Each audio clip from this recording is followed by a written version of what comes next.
Hello' বন্ধু বান্ধৱীসকল, মোৰ আজি নতুন এটা ভিডিঅ'লৈ আপোনালোকক স্বাগতম জনাইছোঁ। আজি কাতি বিহু সকলোলৈকে কাতি বিহুৰ শুভেচ্ছা জনাইছোঁ। আজি কাতি বিহুৰ কাৰণে আমি পথাৰত ধানখিনি আমাৰ কেনেকুৱা হৈছে সেইখিনি চাবলৈ আহিছোঁ। এয়া আমাৰ ধাননি পথাৰলৈ সোমাই আহিছোঁ। আমাৰ ধানখিনি দেখুওৱা, ইয়াত কেনেকুৱা ধৰণৰ হৈছে আমাৰ ধানখিনি।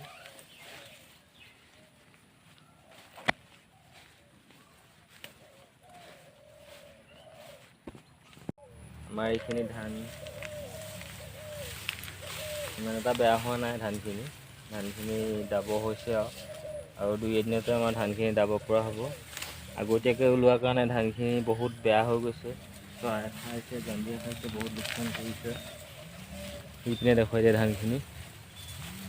এনেধৰণে আমাৰ ধানখিনি দাব হৈছে। এই আমাৰ ধানখিনি, এইখিনি পিছতীয়া ধান, ইমান এটা পকা হোৱা নাই। এইখিনি ধানখিনি পকিছে সম্পূৰ্ণকৈ, দাওঁ বুলিলে দাব পৰা হৈ আছে।